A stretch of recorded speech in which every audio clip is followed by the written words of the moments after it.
Captain Jake Morrison stood on the bridge of the UES horizon and looked out at the stars. He had been traveling through space for 15 years, but the view still made him feel small. The ship moved quietly through the darkness toward a distant planet called Kepler 442b. Jake was 42 years old and had short brown hair that was starting to turn gray. He had kind eyes but a serious face. His crew trusted him because he always kept them safe. Today felt different, though. Something in his gut told him this mission would not be like the others. Lisa Campbell sat at her station checking the ship's weapons. She was the tactical officer, which meant she handled all the fighting equipment. Lisa was 35 with red hair and green eyes. She grew up on Mars and joined the space fleet when she was 20. She was very good at her job and never panicked, even when things got scary. "Captain, we are getting close to the planet," said Ben Rodriguez from his seat at the engineering station. Ben was a big man with dark skin and a friendly smile. He kept the ship running and could fix almost anything that broke. He had been Jake's friend for 10 years and always told jokes to keep everyone happy. Amy Foster was the youngest person on the bridge. She was only 26 and handled all communication with other ships and planets. Amy had long blonde hair and was very smart with languages. She could speak 7 different Earth languages and was learning more all the time. Today she was working on the computer that would help them talk to any aliens they might find. "Amy, are you getting any signals from the planet?" Jake asked. Amy looked at her screens and frowned. "I am picking up something strange, Captain. There are energy readings coming from the surface, but they do not look like anything we have seen before." Jake walked over to look at Amy's screen. The patterns were unlike anything in Earth's databases. They pulsed and moved in ways that seemed almost alive. "How strong are these signals?" "Very strong, sir. Much stronger than anything humans have ever made," Amy replied. Ben looked up from his station. "Captain, I'm also seeing something weird. My instruments show there are ships near the planet, big ships, really big." Lisa's hands moved quickly over her controls. "I confirm multiple vessels in orbit around Kepler 442b. They are huge, Captain. Each one is about 10 times bigger than our ship." Jake felt his heart beat faster. This was the moment every space explorer had dreamed about and feared. First contact with aliens. "Red alert. All crew to battle stations. Amy, try to send them." A peaceful greeting. The bridge lights turned red and alarms sounded throughout the ship. Amy's fingers flew over her keyboard as she prepared the first message humans would ever send to aliens. "Captain, I am sending our standard peaceful greeting in mathematical sequences and pictures. If they are smart, they should understand we come in peace," Amy said. For 10 minutes, nothing happened. The alien ships stayed where they were, and the UES horizon waited. Then Amy's screens exploded with light and sound. "Captain, they are responding, but sir, this is not good. The computer is translating their message now." Jake watched Amy's face turn pale as she read the translation. "What do they say?" "They say we have invaded their space without permission. They call us thieves and destroyers. They demand we leave immediately or they will destroy us." "That can't be right," Jake said. "Tell them we made a mistake. Tell them we want to be friends." Amy worked frantically on her computer. She sent message after message, trying different ways to explain that humans wanted peace, but each reply from the aliens got angrier. Lisa suddenly shouted, "Captain, they are moving. All their ships are turning toward us." On the main screen, Jake could see the alien vessels. They were beautiful and terrible at the same time. They looked like giant silver tears floating in space with lights that pulsed like heartbeats. But now those lights were turning red. "Amy, what did we say wrong?" Jake demanded. "I don't know. Captain, I used our best peaceful greeting protocols. Maybe something got lost in translation." Ben's voice was urgent. "Captain, my scanners show they have weapons that make ours look like toys. We need to run. Now!" The first alien weapon hit the UES horizon like a hammer. The ship shook so hard that everyone was thrown from their seats. Lights flickered and sparks flew from damaged systems. "Shields down to 60%, Lisa yelled, over the noise of alarms. "Ben, give me everything the engines have," Jake ordered as he pulled himself back into his captain's chair. Another blast hit them. This time the lights went out completely for 3 seconds. When they came back on, smoke was filling the bridge. Shields at 20%. We can't take another hit like that, Lisa reported. Jake made the hardest decision of his life. Full retreat, get us out of here. The UES Horizon turned and ran. Behind them, the alien ships followed for a while but then stopped. They had made their point. Humans were not welcome here. It took 6 hours to get far enough away to feel safe. Jake sat in his damaged chair and looked at his injured crew. Amy had a cut on her forehead. Ben's arm was broken. Lisa had burns on her hands from trying to fix her exploded console. Amy, send an emergency message to Earth. Tell Command we found aliens and they want us dead. Amy's hand shook as she typed the most important message in human history. Message sent, Captain. Earth will receive it in 3 days. Jake stared out at the stars. They looked different now. Less friendly.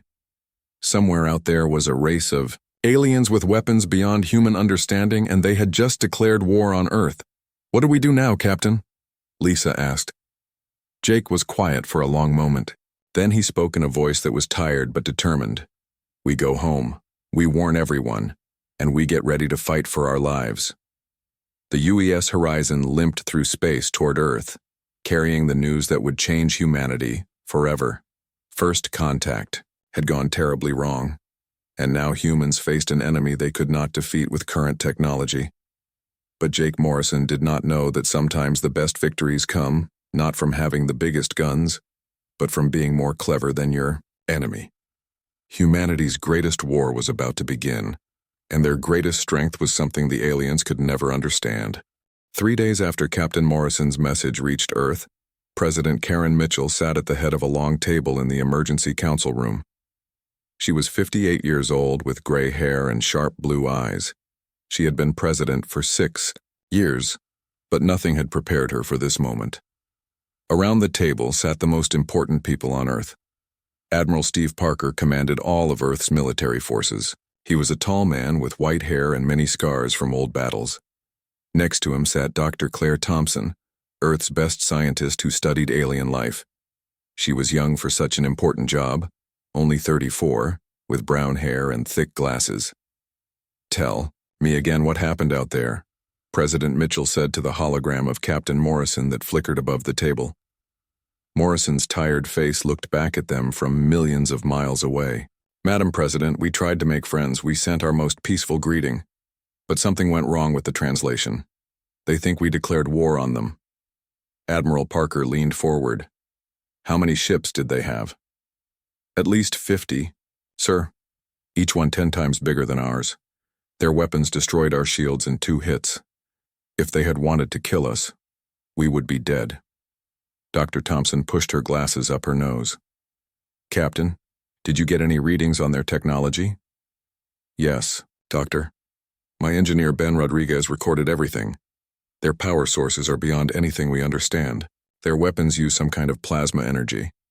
And their ships move faster than anything we have. President Mitchell felt cold fear in her stomach. How long before they reach Earth? If they left right after we did, they could be here in 2 weeks, Morrison replied.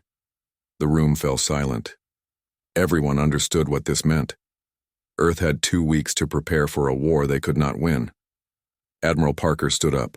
I will gather every ship we have, every weapon, every soldier. How many ships do we have that can fight in space? President Mitchell asked. 43 combat ships. But madam, our best weapons are like rocks compared to theirs. Dr. Thompson had been reading data on her tablet. She looked up with a strange expression. There might be something else we can do. Everyone turned to look at her. What do you mean? The president asked. I have been studying the data from Captain Morrison's encounter. These aliens, they fight in a very organized way. Their ships moved in perfect formations. Their attacks followed exact patterns. Everything they do is logical and planned. Admiral Parker frowned. That sounds like good military thinking to me. But it might also be a weakness, Dr. Thompson continued. Humans fight differently. We improvise. We change our plans. We do things that do not make sense but somehow work. President Mitchell did not understand. How does that help us against superior weapons? Dr. Thompson stood and walked to the wall screen. She pulled up pictures of old Earth battles. Look at history. Many times, smaller forces beat larger ones. By doing unexpected things, the aliens expect us to fight like they do, but what if we do not? Commander Ryan Davis had been quiet until now. He was in charge of building Earth's space defenses. He was 40 years old with red hair and a beard. Doctor, are you saying we should fight crazy? Not crazy. Unpredictable. If they cannot guess what we will do next, their superior planning means nothing. Admiral Parker shook his head. This sounds like desperate thinking. Just then, an aide rushed into the room. Madam President, we are getting reports from the outer colonies. The aliens have attacked 3 settlements. President Mitchell's heart sank. How bad? New Boston colony on Proxima Centauri B was destroyed. But there is strange news from the other 2 attacks. What kind of strange news? The aide looked confused. The colonists fought back using farm equipment and mining tools. They did not follow any military tactics. They just fought however they could. The aliens seemed confused by this. They took longer to win than expected. Dr. Thompson's eyes lit up. You see? The aliens do not understand how to fight people who do not follow rules. Commander Davis was thinking hard. We got a message from Helen Brooks on the Tau Ceti colony. She is a school teacher, not a soldier. But she organized the children and teachers to confuse the alien scanners by running in random patterns. It worked for almost an hour. Admiral Parker looked interested now. An hour? Against weapons that destroyed our shields in minutes? Yes, sir. The aliens kept missing because they could not predict where the people would run next. President Mitchell felt a small spark of hope. Dr. Thompson, do you really think this could work? I think it is our only chance. We cannot match their technology, but maybe we can outthink them. Commander Davis was already making plans. We could train our pilots to fly in random patterns, change course for no reason, attack empty space, to confuse their targeting systems. Admiral Parker still looked doubtful. This goes against everything I learned in military school. Which is exactly why it might work, Dr. Thompson said. The aliens probably studied logical military tactics, too. They expect us to do what makes sense. President Mitchell made her decision. Dr. Thompson, you are now in charge of developing these new fighting methods. Commander Davis, work with her to train our forces. Admiral Parker, get ready to fight the strangest war in human history. Over the next week, Earth prepared for battle, in ways no one had ever imagined. Pilots practiced flying in circles for no reason. Soldiers learned to attack in random directions. Engineers built weapons that worked sometimes and failed other times on purpose. Many people thought their leaders had gone crazy, but others remembered stories of how humans had always won by doing the impossible.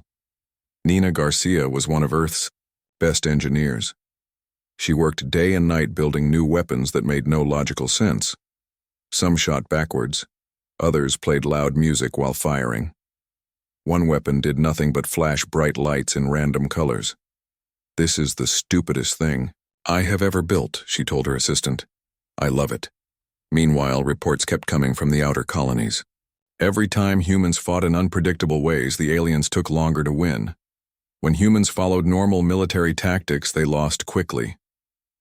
Tom Mitchell was a farmer on a distant world. When the aliens attacked his settlement, he drove his harvesting machine straight at their ships while playing old country music at full volume. The aliens were so confused they missed him 17 times before finally destroying his machine. As Earth's strange preparations continued, President Mitchell received one more message from Captain Morrison. Madam President, the aliens are moving toward Earth. But they are moving slowly.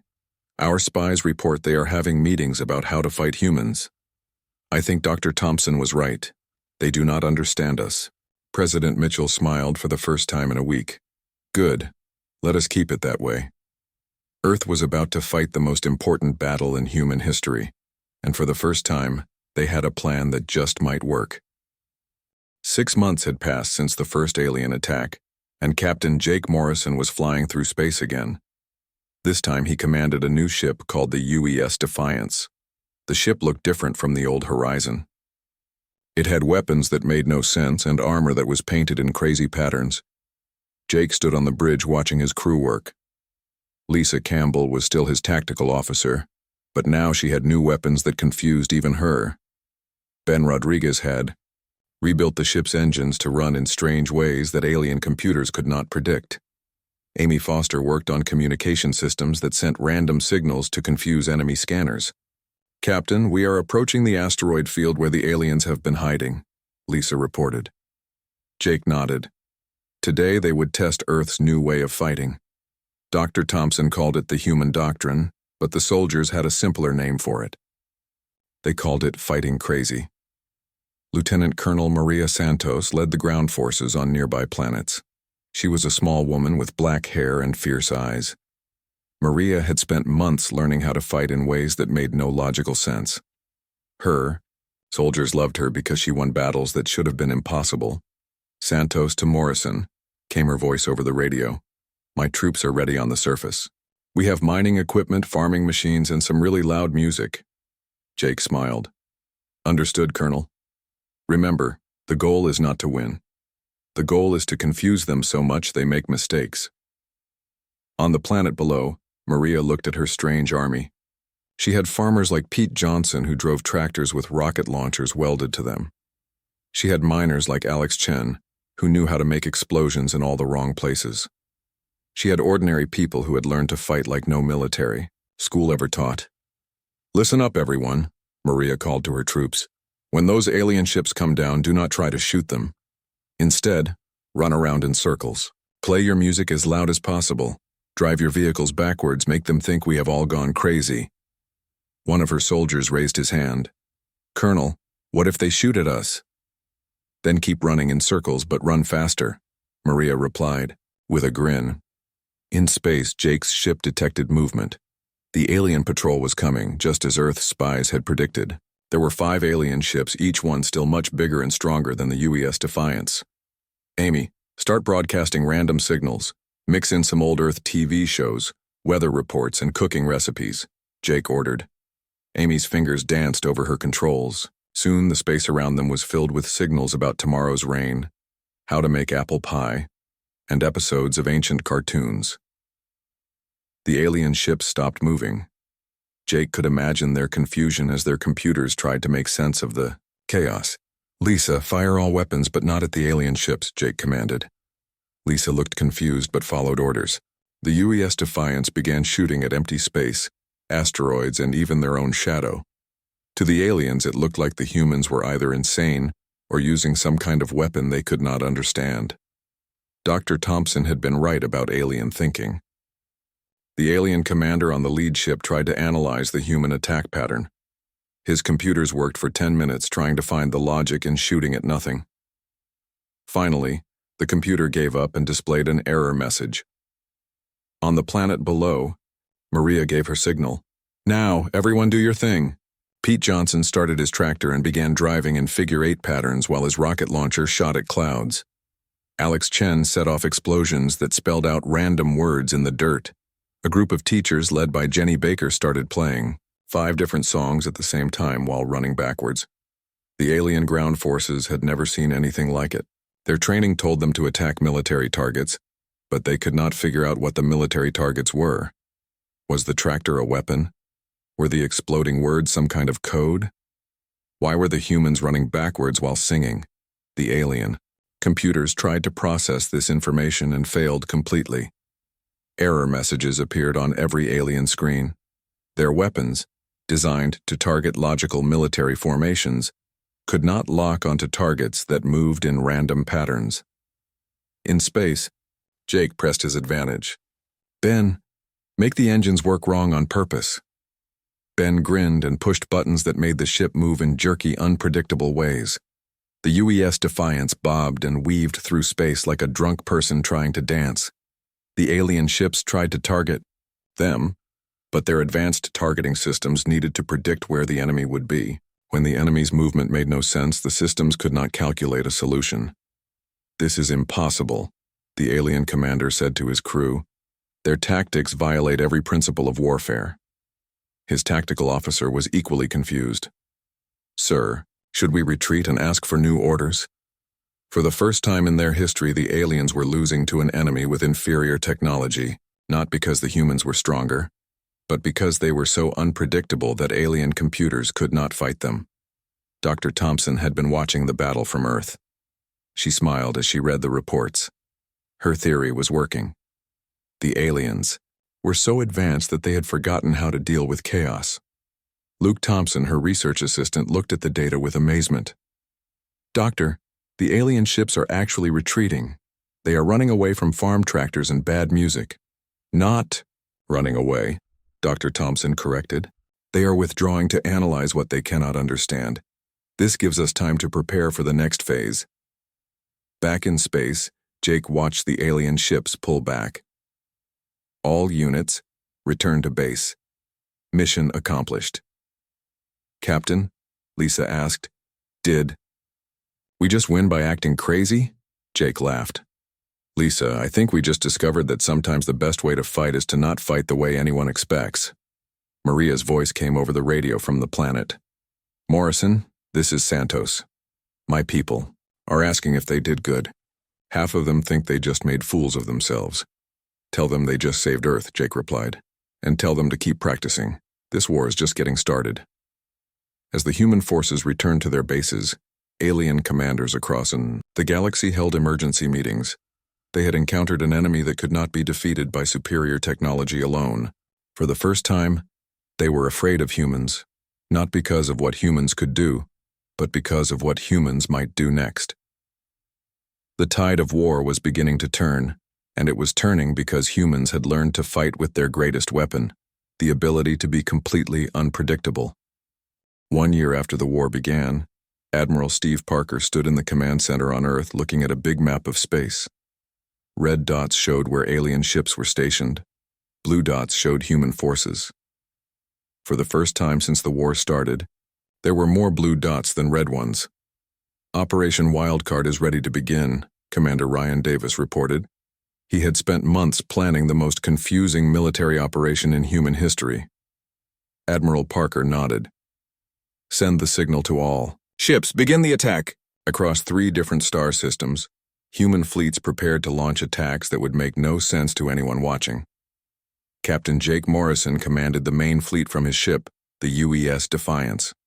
With him were Captain Susan Clark on the UES Reckless and Captain Dan Foster on the UES Improvise. The 3 captains had been friends since military school, but now they had to think like enemies of logic itself. "Remember," Jake said over the radio to his fellow captains, "we are not trying to destroy their main base. We are trying to make them think we have gone completely insane."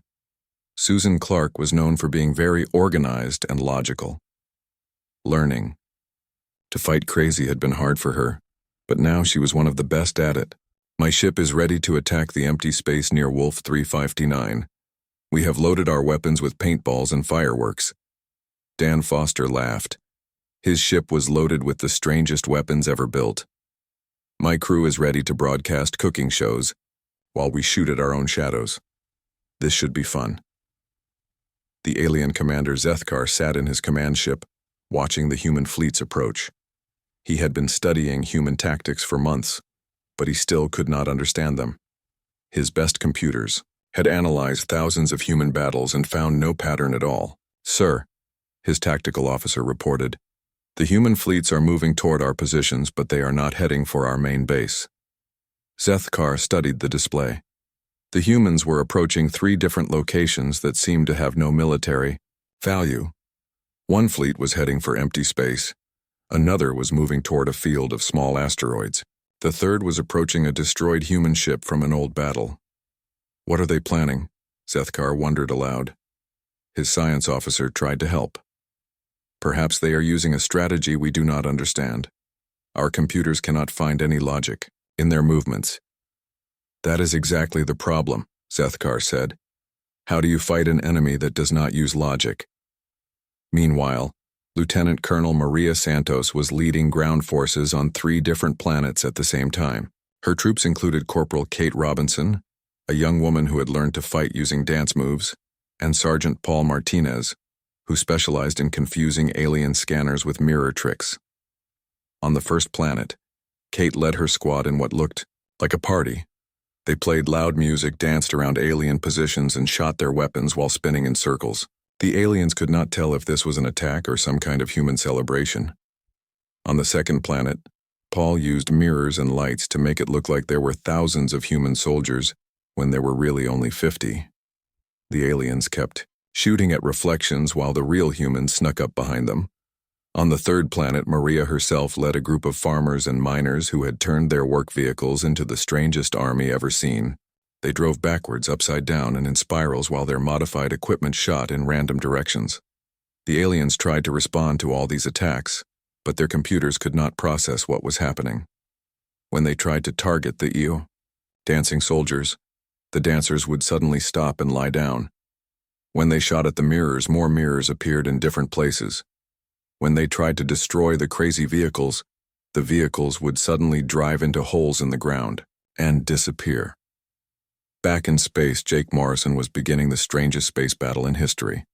His fleet started by shooting at empty space while broadcasting Earth's loudest rock music.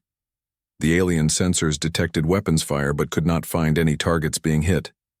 "Captain," Amy Foster reported from her communication station, "I am now broadcasting 3 cooking shows, 2 weather reports, and a children's cartoon all at the same time." "Perfect," Jake replied. "Ben, make our engines work wrong again." Ben Rodriguez made the ship's engines fire in random patterns. The UES Defiance started moving like a leaf in the wind, completely unpredictable and impossible to target. Susan Clark's ship began shooting paintballs at asteroids while playing classical music. Her weapons were not dangerous, but they created colorful explosions that confused alien sensors. The aliens could not tell if this was some kind of new weapon or if the humans were just having fun. Dan Foster took the crazy fighting to a new level. His ship started broadcasting TV commercials for soap and shoes while shooting fireworks at a destroyed human ship. To the aliens, it looked like the humans were either celebrating or mourning their dead, but either way, it made no military sense. The alien fleet commander watched all this chaos and felt something aliens rarely experienced: complete confusion.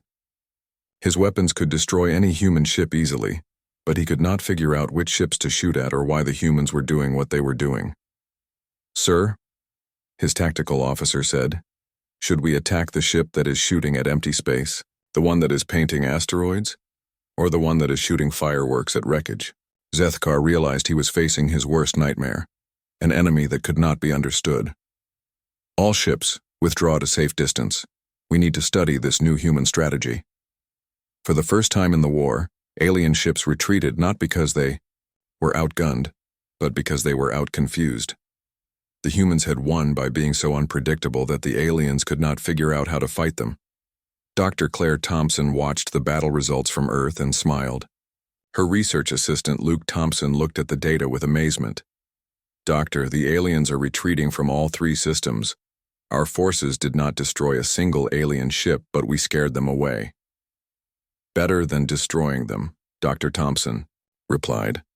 "Now they will spend weeks trying to figure out what we were doing. While they are thinking, we can prepare for the next phase." Jake Morrison returned to Earth as a hero, but he knew the war was not over. The aliens would eventually figure out new ways to fight human chaos. But for now, humanity had learned something important. Sometimes the best way to win is to make sure your enemy cannot understand the game you are playing. 2 years after the war began, President Karen Mitchell stood in the peace negotiation room on a space station between Earth and the alien homeworld. Across from her sat the alien leader, Zethkar, who looked tired and confused. His silver skin seemed less bright than before, and his large eyes showed something humans had never seen in an alien: uncertainty. Captain Jake Morrison stood behind the president as her military advisor. Dr. Claire Thompson sat at the table with a new translation device that she hoped would finally allow clear communication between the 2 species. "Before we begin," President Mitchell said, "I want to understand something. Why did your people attack us in the first place?" Dr. Thompson's new device translated the words carefully. Zethkar listened and then replied in his own language. The device translated his words back to English. We attacked because your greeting message told us you wanted to destroy our homeworld and take our children as slaves, Zethkar said. Everyone in the room went silent.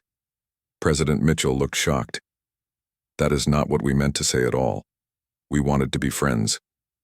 Dr. Thompson checked her translation device. She had spent months building this new system with help from Dr. Ellen Price, a specialist in alien languages. Ellen had discovered that the first translation computers had made terrible mistakes. Zethkar, Dr. Thompson said carefully. Our original message was supposed to say, "We come in peace and friendship." What did your computers tell you we said? Zethkar looked confused. Your message said, "We come to take what we want and make your young ones serve us." This is why we demanded you leave our space. Jake Morrison shook his head. A translation error started this whole war.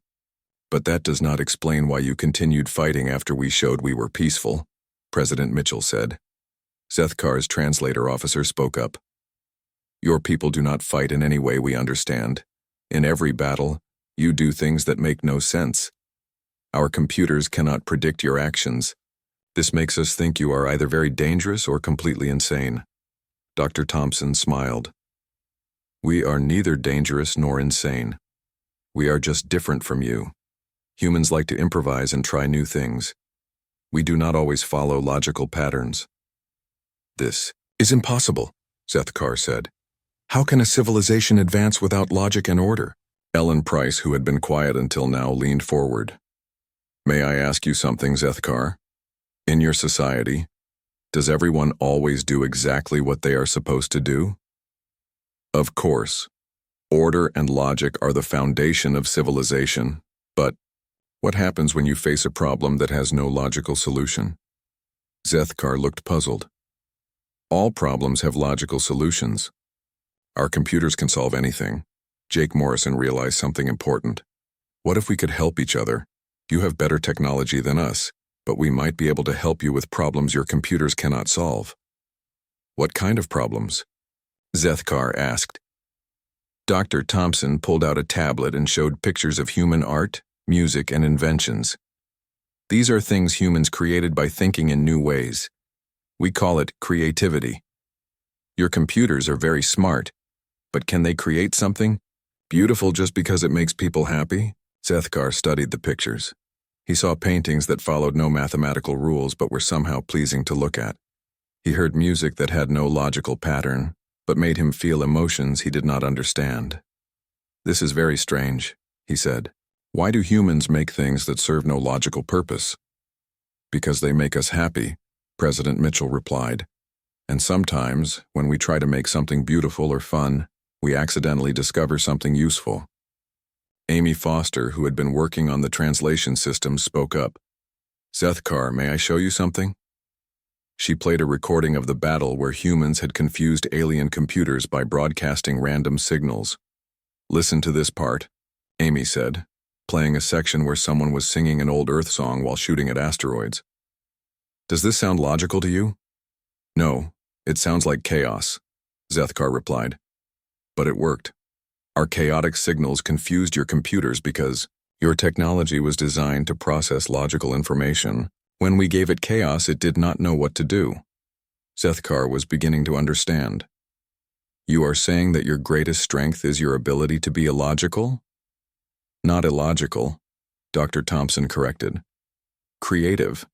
We think in ways that computers cannot predict. For the next hour, humans and aliens shared stories about their different ways of thinking. The aliens told humans about their perfect cities where everything worked exactly as planned.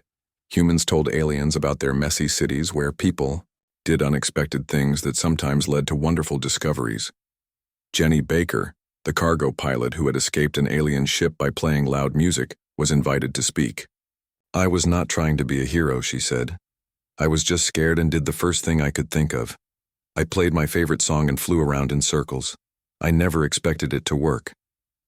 Zethkar listened to this with amazement. You saved your life by doing something that made no sense? It made sense to me at the time, Jenny replied.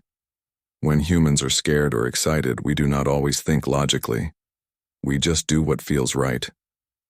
This is very different from our way, Zethkar said. We always think carefully before acting.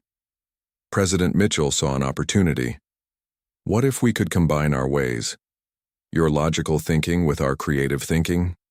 Together, we might solve problems that neither of us could solve alone. Zethkar thought about this for a long time. Finally, he spoke.